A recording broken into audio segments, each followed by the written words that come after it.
I think you're getting a little choked up just thinking about it, aren't you? And I am. I'll never forget that.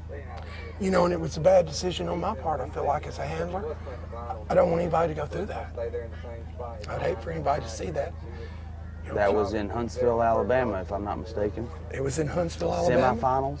Semifinals in the Crown Championship several years ago. And those of you guys watching that don't know, I don't mind telling the story. We were running, and it wasn't a terribly hot day. I was running a dog that we knew had an enlarged heart. And we had an extended hunt. I really couldn't see the dog, didn't realize how hot he was getting. And by the time we did, he was already pretty much into hyperthermia. And, you know, we did everything we could to cool him down, but The tragic, terrible deal. you know, and I never beat myself up too much on that. People asked me about it right afterward. I mean, he was running so hard. We knew that he had that condition, and you know, he was really loved. So, and I could not see the dog to really tell what was going on. One of the judges said, you know, I'm worried this dog may be getting hot, and I immediately called him in. But I'll never forget that test because it was had a big long white coat mark. The dogs were hunting on there, having a hard time picking it up, and a lot of us were handling quickly and getting a lot of points. And I remember Lyle coming up there with a dog, and he let that dog hunt forever. The dog hunted for a solid 10 minutes and ended up finding the bird, come back, and if I'm not mistaken, they gave him a score of a 10 on that setup. And I thought, oh my gosh, that dog hunted forever. And I think everybody after Lyle said, wow, if that's what they're going to do, then we're just going to let our dogs hunt and get a low score. So that kind of set the precedent for everybody after that, including yourself. And you know, you let him hunt, and you're hoping to get the best score. And you know, and I came into that series in a really, really good position. I was one of the last dogs to run. That was exactly in my mind. That was a money bird, and the only other dog that had really killed the other birds had been Lyle's dog. So I felt like, hey, I'm going to let him hunt for a few minutes. I might even have a sliver and hey, he comes up with the bird. He was in the area. He just stopped, which was a big factor, I think, too, to him getting too hot. And we don't have any wind hardly at all this morning. When the breeze picks up, he's definitely going to make it feel a little bit cooler. After that, I actually did a lot of research on hyperthermia in dogs overheating, and also ground temperature. And when you've got early in the morning, the problem is when you have the sun out and you've got that dew coming off and no wind, the humidity at ground level is extremely high. It makes it really, really tough for those dogs to cool off. You know, and we don't want to see a repeat of that, that's for sure here. So we've got a little kiddie pool over here with some ice cold water in it. The handlers are welcome to cool their dogs down in the water before they run, and all of them are most likely going to put their dogs in it after they run as well. Sure. See plenty of rubbing alcohol over there as well. These guys are very well prepared, and I tell you what, I applaud Matt and the judging crew. I know they wanted to see their test done, but I think that was just an excellent decision to shorten this test. You know, we watched Indy was hot after the marks, but you weren't in worry of Indy running the blind at all. And, you know, Casper was very, very hot. As a matter of fact, I don't think Stuart would have ran the blind if they'd allowed him to, but they weren't going to do that. So, well, some of these dogs, like I said earlier yesterday, they're from up north, and they're not acclimated to these temperatures. Some of these southern dogs are a little more acclimated to it. I've always, I don't think he's ever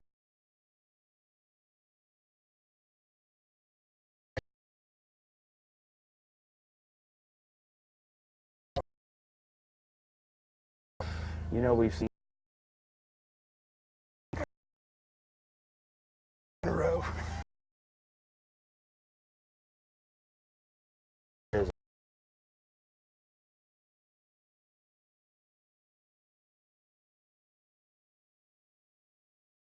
is kind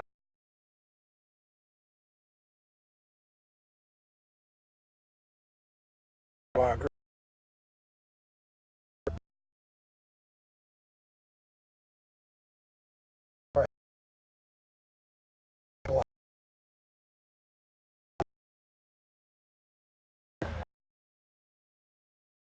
I was talking to Larry earlier. He ran the Grand a few weeks ago, and this is his last test, so to speak, for the season. This is his top of the hill, and it's all hunting and having fun with Your birds again.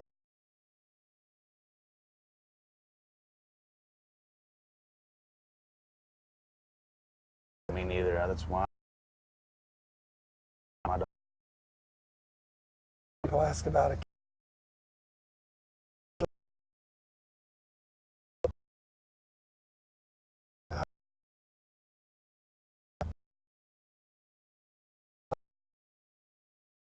The battle. He would break every single time hunting if you didn't keep him in check. This is a nice job on the. Oh, that was that. Did, but she slowed down and looked for direction for a little bit. It'll be interesting to see if they penalize him for that. I thought that was more of a peak. Yeah, she's doing a nice job trying to stay in on this bird. I think she's winded it. She's gonna give up. Now then the suction of those decoys just became too much. But now Grits is a pretty savvy dog to be so young. Yeah, this does not surprise me at all. And I'll tell you what, this is a mature dog decision right here. You know, this kind of thing you usually see in older dogs. She made a good decision to pull back, but now you gotta think that she's, you know, it's 5 points for leaving the area, and I would say she's left it twice. My area, I mean, and what I perceive as the area, what we perceive here in the tent as the area, may not be what the judges think, but to me, she was in the area hunting twice, and she's back there again. You look at this, How and can you it's a fairway. The bird should be out there in the wide open, and these dogs just cannot smell it It's or a see it. lawn. I mean, I think that was very smart on Larry's part. She was about to leave the area again. She might have gotten charged with a handle to the area, but I think it was doubtful. Boy, you hate to see that, because he gave the dog ample opportunity to find that bird on its own. Left the hunt area a few times, come back in the hunt area, and then he had to handle the dog anyways. So you got points for wandering, leaving the area, and then he also had to handle. It's going to be a tough score on that mark. Now Grit's got a really good look at this bird. I watched her. She was keen on it, and she's staying right where she needs to be. And folks, we're here in the finals, so traditionally in the finals, scores are not announced until after the last dog has ran. So, for those of you watching at home, the wind is left to right. She's coming under the arc of this throw.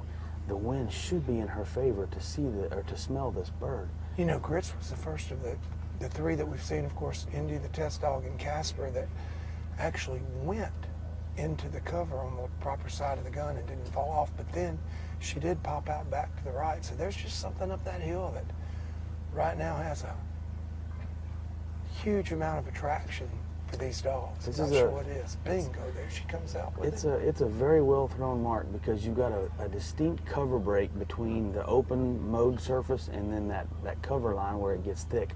And the dog's got to punch in there and look for that bird.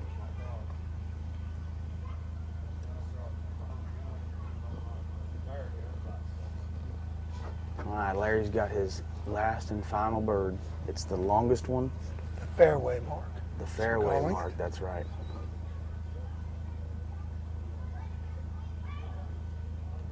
I suppose after watching Stuart run Casper that Larry is going to be very careful about letting Grits get too far offline. We saw No doubt. a big hunt. We saw the dog get hot. Now Grits hopefully is going to bounce right here and climb that hill, and if she does, she's going to be in great shape. I tell you, I was thinking as she left the line that that's not a bad place to be, and Larry did exactly what I thought some of the handlers might do. He sent her a little bit fat to the left, but that hadn't worked very well in his favor either. We see she's run really, really deep. And now can they get to that water back there, Brody? Or They can. Oh, she may have smelled it. She may have located. What they're going to do is they're going to get out there and start hunting. They're going to try and find that hidden bird boy. He's retired out there now, so he's hiding out there. A smart dog's going to try and find that bird boy, but it looks like Grits has not quite believed herself, and she's actually coming back. Yeah, she's not going to.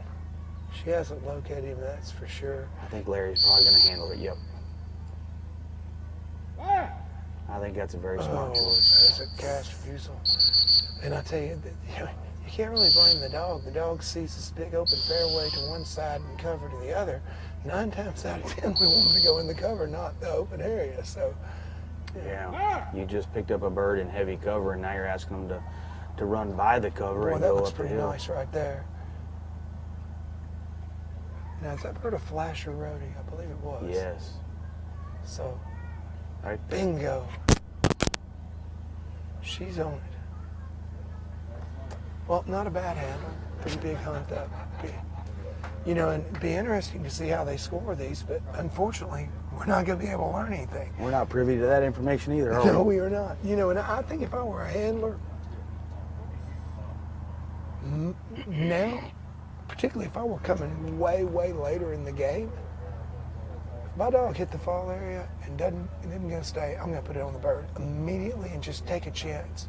Because I got to think based on the scores in the first 4 series that these guys, they have landmarks out there that, you know, they've determined, okay, if the dog's left of this, it's going to be 2. If it's the right of that, it's going to be 2.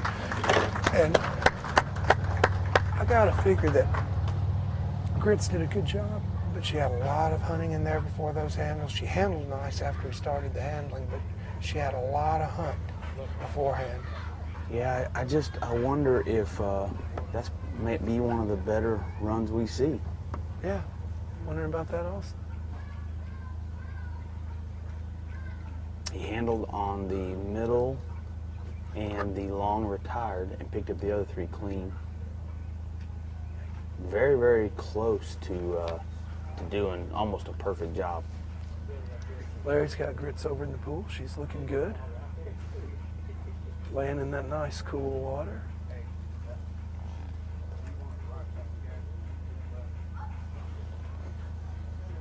Up next, Ron Anderson and Bella.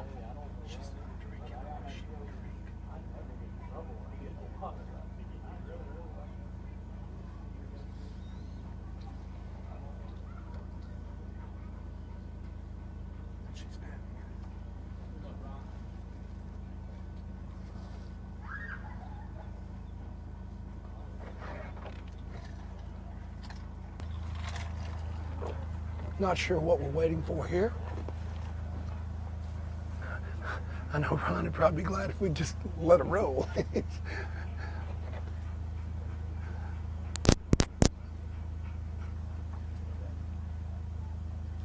Although he looks pretty relaxed there in the holding blind, doesn't he? If you just checked in with us, we are running the final 5th and last series of the Crown Championship. We have run 2 dogs so far. Ron Anderson and Bella are about to come up. Today the handlers are on a beautiful over 200-year-old plantation, and we're running 5 marks. Temperatures in the low 90s. The dogs are getting hot on this series, so we're being very careful and cautious. Make sure they don't get overheated. The judges have instructed the handlers that they may stop at any time and cool the dog off if need be. I see a lot of concern on the handlers' faces that they don't want to let their dogs get too hot, but at the same time, it's the last series and you want to come out and roll the dice and do your best and win this thing and go home with the first place, but not at the chance of risking the life of your dog. And to give you guys a little recap of how we got here, this is the 5th series. We started out in the first series with a hunt test. Really, really nice hunt test, grand style hunt test.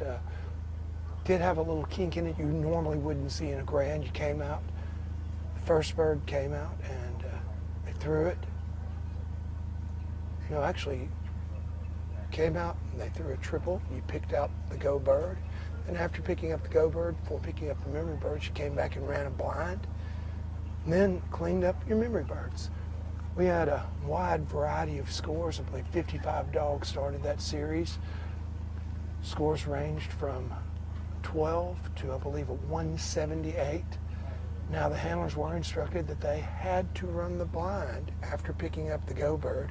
We did have 2 handlers that DQ'd on that test because after picking up the go bird, they proceeded to try to pick up the memory birds as well. And heartbreaking to watch that. man, I was sitting behind watching. Now, I'm not going to put salt in a wound, so I'm not going to even mention who it was. But, you know, Leo and I were sitting at the table both times watching it unfold, and we're both wanting to yell, you know. But it was really, really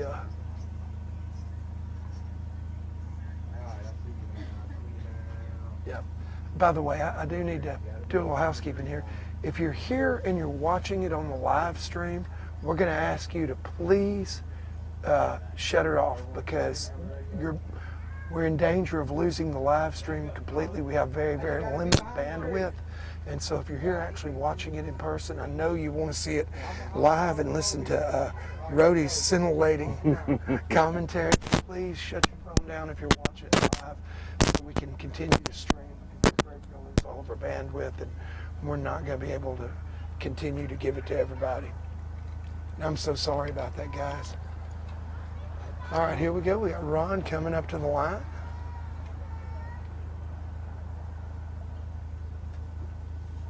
What a great guy Ron is. I've known him for a long time, and I was just sitting here thinking the exact same thing, man. What a good guy. He's been around forever.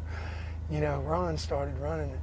I mean, I think Ron's only about 40 or so. So I've been running with him seems like 20 years. He had to be in his early 20s when he actually started running hunt test. He's had a lot of success. Hunting retriever champions, grand hunting retriever champions. you know, him and Chuck McCall are real good friends, and Chuck received the Nike Award for being the most sportsmanlike handler in the SRS last year, so you can see why those two like to hang out.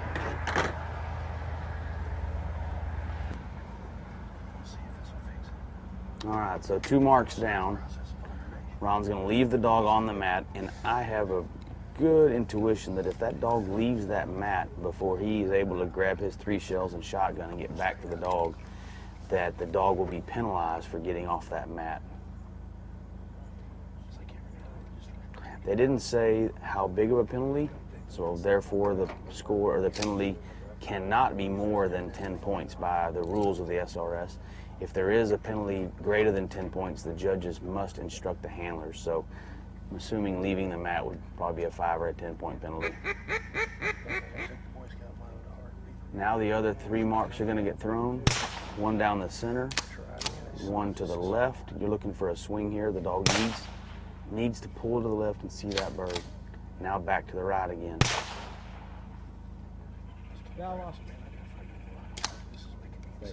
I don't think, well, she saw it. She just not running with a whole lot of intent. I thought maybe she looked a little not confident on that retrieve. No, she knew exactly where it was. Ron's chosen to wear white. This test has a little bit of everything. We've got shooting at the line. We've got a long retired field trial mark. Perfect way to end the last series. Just see a little bit of everything. That dog that can do a little bit of everything will get rewarded today. Now Bella's a little bit to the right of this mark, but with the wind the way it's been, oh, perfect. Absolutely perfect. I think coming in from the right on that mark is a very good place to be.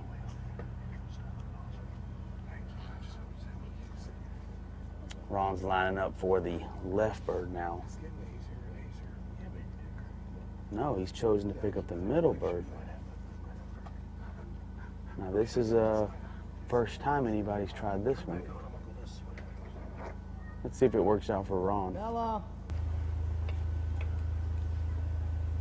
I imagine what's going through Ron's head is he knows that bird he's going for right now is the most difficult, so why not try and pick it up? Yeah, and you know, he's experimenting here.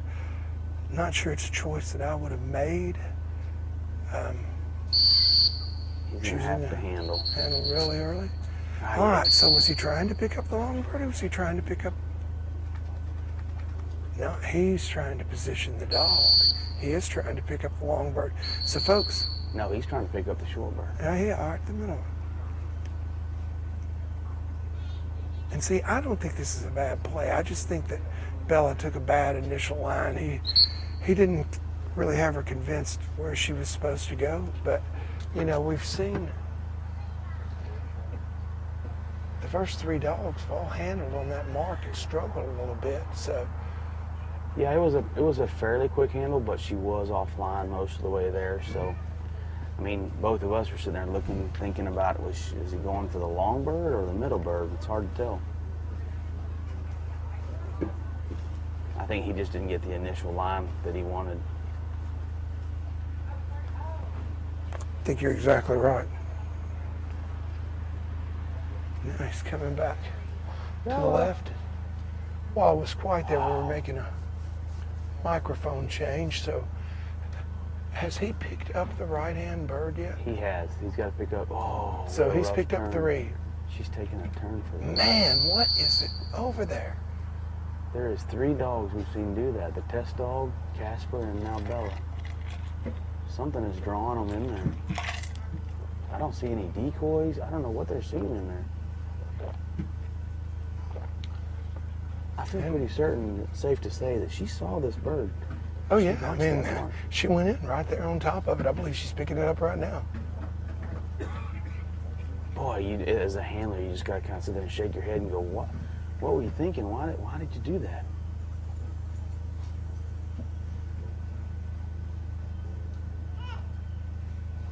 But you got to clear your head. You still got 1 bird left to go, Ron.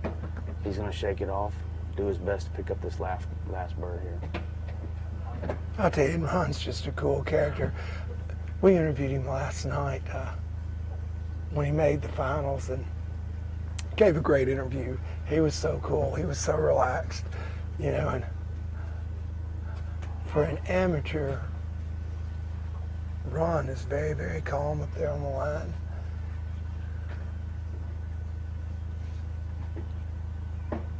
I bet he's a big LSU fan. What do you think? I guarantee he is. Yeah, I've seen him in that LSU hat way, way too many times. All right, now, he's sitting on a back. So I have to believe that Ron was thinking that she probably doesn't remember this bird or have an idea where it is, so he's just fixing to attack it and run it all the way like a blind.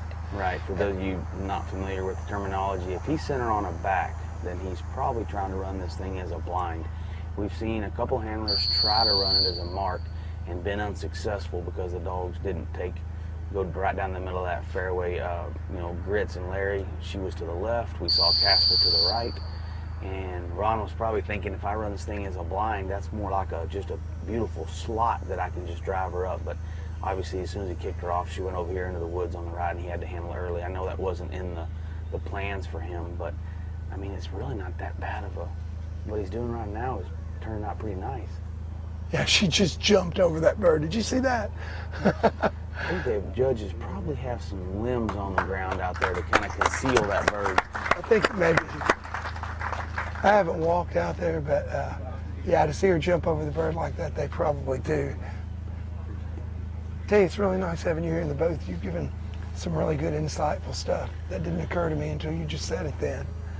I know as a judge you don't want that white bird sitting out there in the wide open, so they've probably put some grass perhaps, or I know I was talking with Leo earlier, and this plantation is just absolutely gorgeous. And they have everything mowed, which as a handler and a trainer and a judge, you look at it and go, man, I wish we had a little bit of cover here. But the judges have taken full advantage of what they've got. I mean, I can honestly say I don't train in something like this very often. I doubt many of these other handlers do as well. No, definitely not. So to go back, I started my recap a while ago, and then we got sidetracked there. But to let you know, guys, how we got here, we started out first series, a hunt test a triple, you pick up the go bird. Then have to run a blind that's designated, pick up your other 2 marks.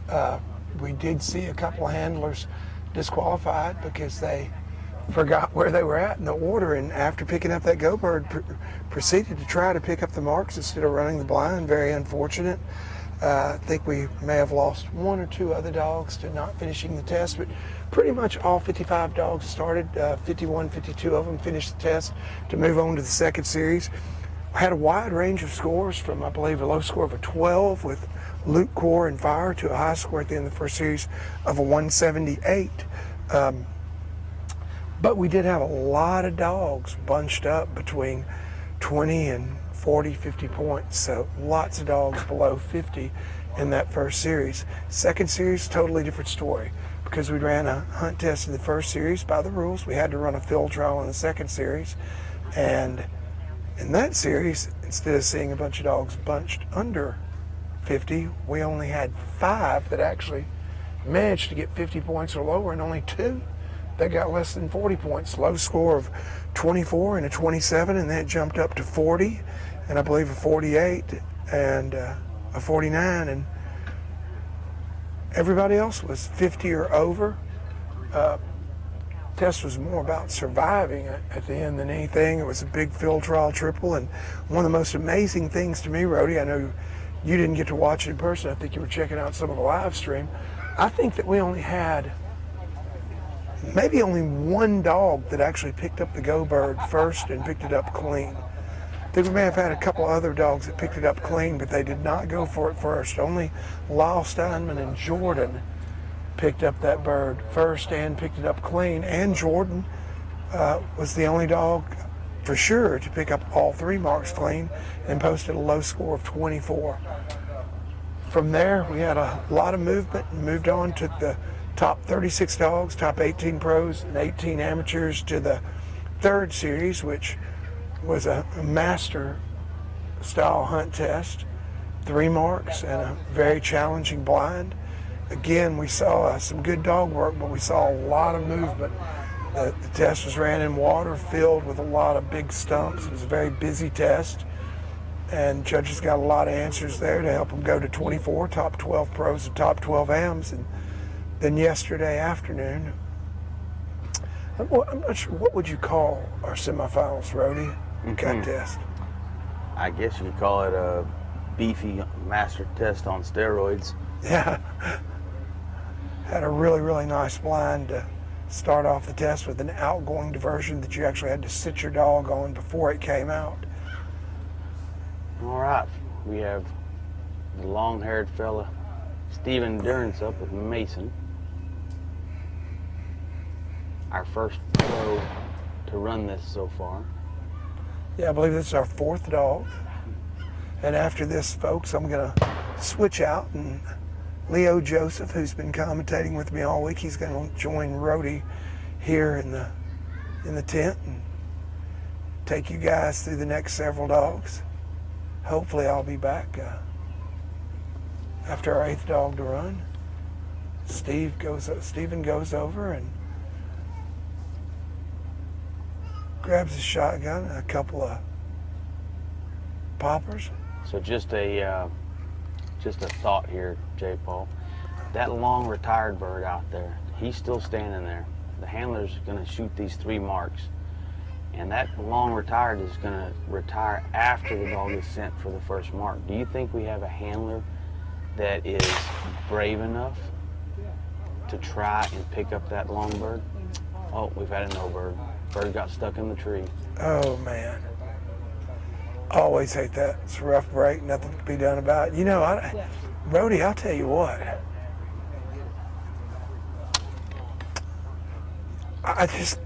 I would love to see somebody do it.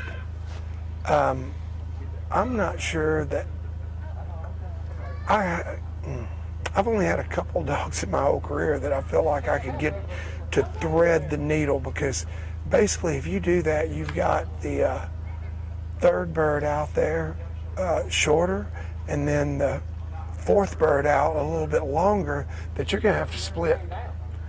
You know, I think the judges have left that long retired white coat out there on purpose to give the handler. They say, hey, here's a little carrot for you. We're going to dangle out there. If you think you're brave enough to go for it, go get that long retired. That gun's going to stay out there for you, and your dog can hunt off that gun. However, you know, we are in the last series. If you're trying to make up some room, that might be a very good. That's what I'm looking for. Yeah, I mean, I can see that being an excellent strategy. If you're sitting in a situation where you feel like, you know, I don't have anything to lose, and here's the other side of that too. So you kick the dog off for that long bird intentionally, and the dog does veer to the right and pick up the shorter one, or memory bird, or veer to the left and pick up the other one, then you're still fine. Right. I think I'd give it a try. That'd be a neat strategy. Yeah, I mean, you've got to run right past that go bird, which, man, I just don't see many dogs being able to do. I don't know. Some of these dogs are very, very talented. You know, I don't know, Rody, that I've ever seen this. I've had it happen in training many times, but I don't know that I've ever seen it in an SRS event where the bird actually got stuck in the tree. And the problem is, you know, a lot of people think, well, why don't they just leave it out there and go on and throw the next bird? Well, what happens if that bird falls right during the middle of the test, which could very well happen. So, you know, they're, oh, wow. That was Dakota jumping up there and getting that bird. Yeah, that's Rody's boy Dakota, who's quite an athlete, jumped up there. But Dakota threw 2 out of that tree, so there may have been 2 hanging there. Oh, did he? I saw him throw 2 birds. I don't know where he got the other one from. And they were doing, unless he had it in his hand when he climbed up there. So there might have been one hanging there all along. Wow. That's a tough throw. You know, he's throwing under them tree limbs. He wants to get the bird high enough and give every dog the chance to see the bird. But if he throws it too high, it's going to get hung up in those tree limbs. It's got to be, you know, something in between, not too low and not too high. Yeah, and I have a feeling, Rody, that because that has to be such a precise throw, they chose the bird boy, the boy that probably has the most experience throwing.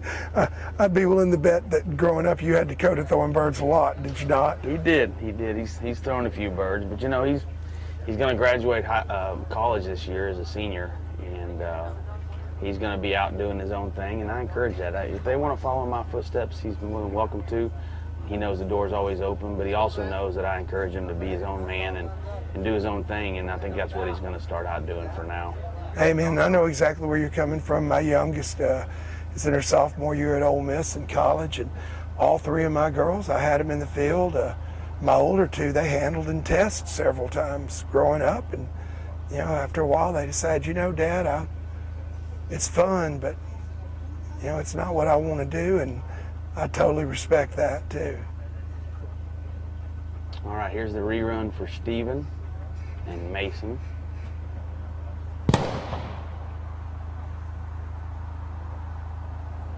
Got a little bit of a long bounce, I think, on that first bird out. Second bird's coming. Oh, wow. Oh, wow. I can see that bird from here. It's shining like new money. That's the first time we've seen that. Now, I can tell you. No, they're not going to call him no bird. Now, I can tell you, this is the place that, if you're going to try what you were just talking about, you know, let's see where this third bird out, how far out into the field it comes.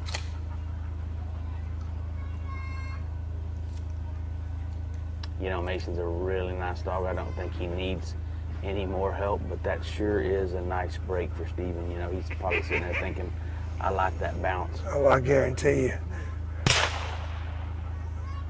If he wasn't smiling already, he's smiling inside.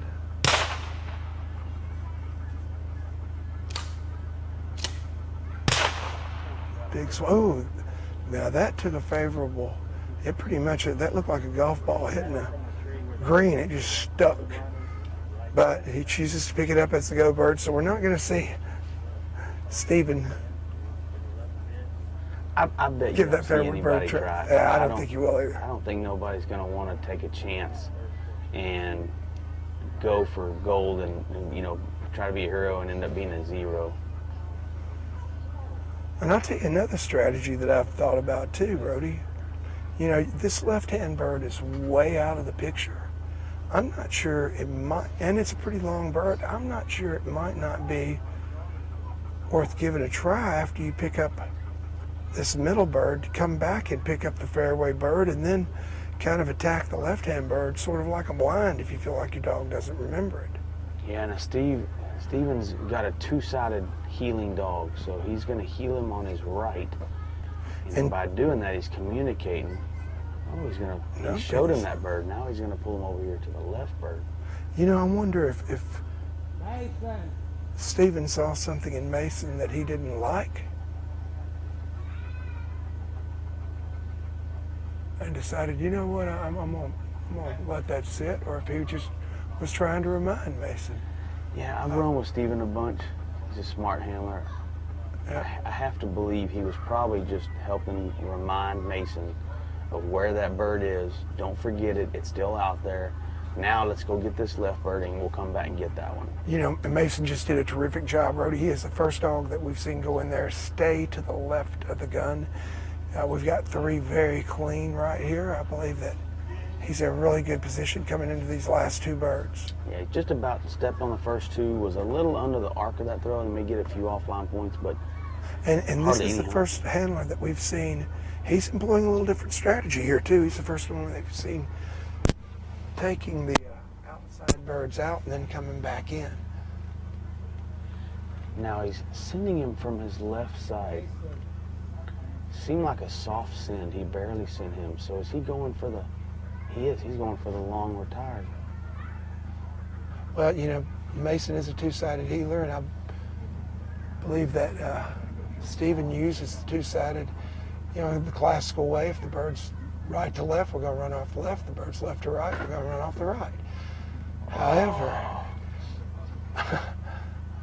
The decoys. Yep. Right dead in the center of him. Although Steven's still got Georgia to run, so I believe Steven... And you know, the sun's gone behind a cloud out there now, so he's not really getting the full benefit of that sweet bounce that he got. Because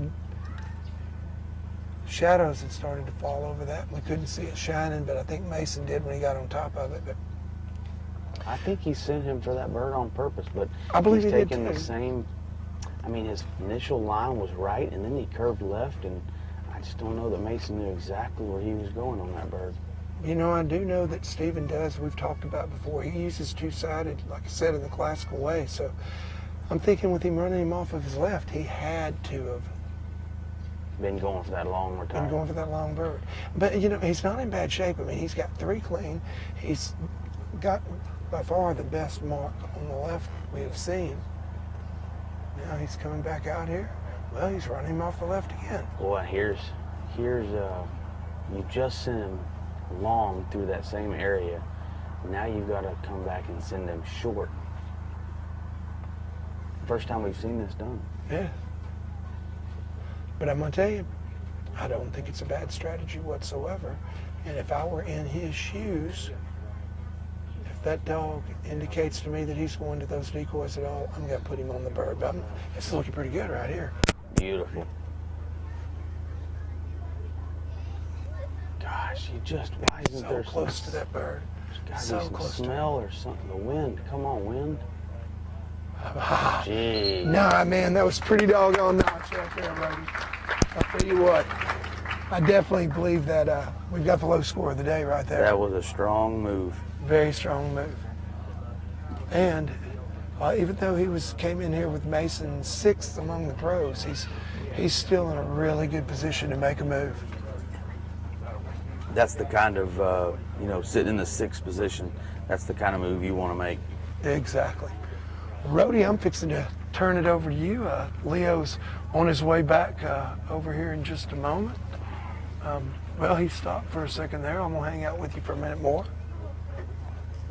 We've got Stuart up next. We've already seen Stuart once today with Casper, and now Stuart's about to come back to the line with Stormy. Of course, Stuart and Casper were the amateur team of the year.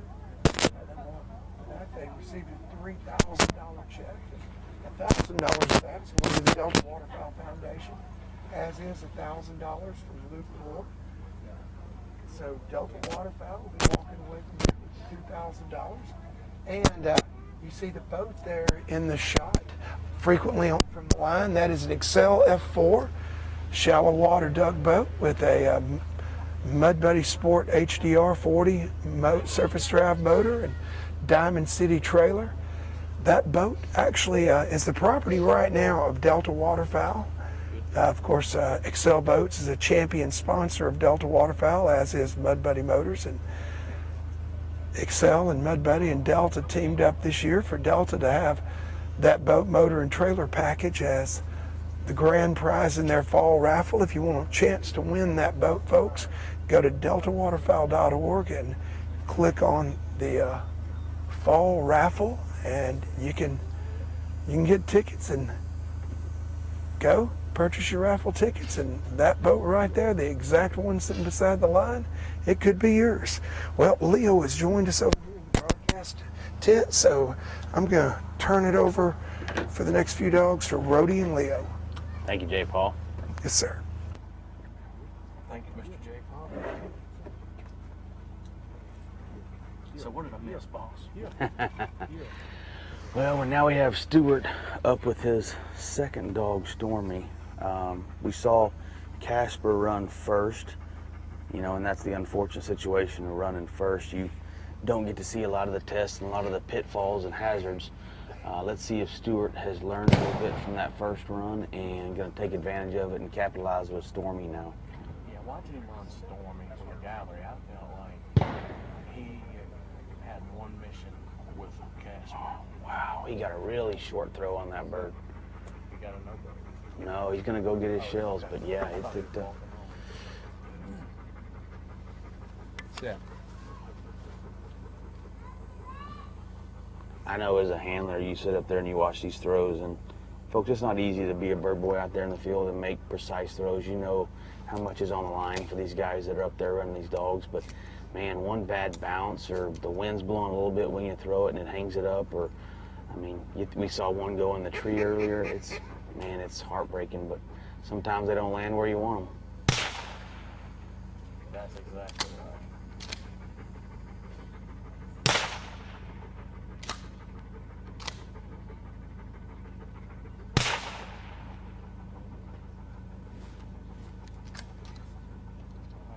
Stormy after the first bird.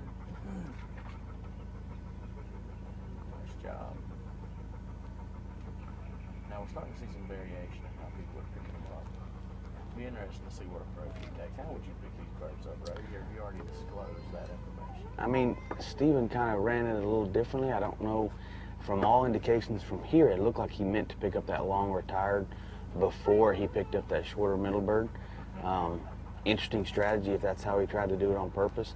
Oh man, Stormy just barely missed this bird. You have to be a little right of it to wind it, and he's probably in a good position to wind it now. I ran test dog and picked up all these short ones first, and then went for that long retired out there. But I handled on 3 of the marks as well. He didn't see the left bird, and I handled on the middle and the long retired.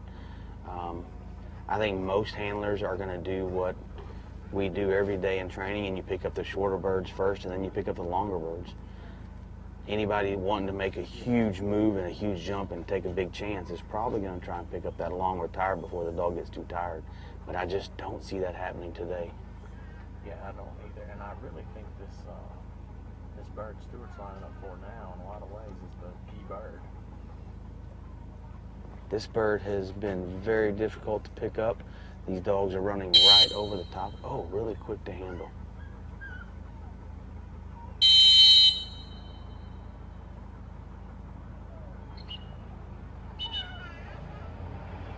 That bird is about 4 feet out from the shadow.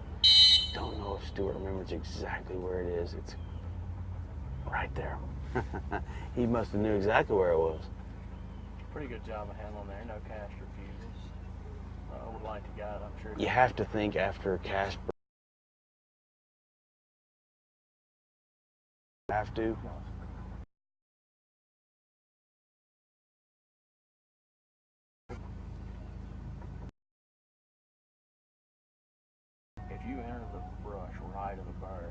once you start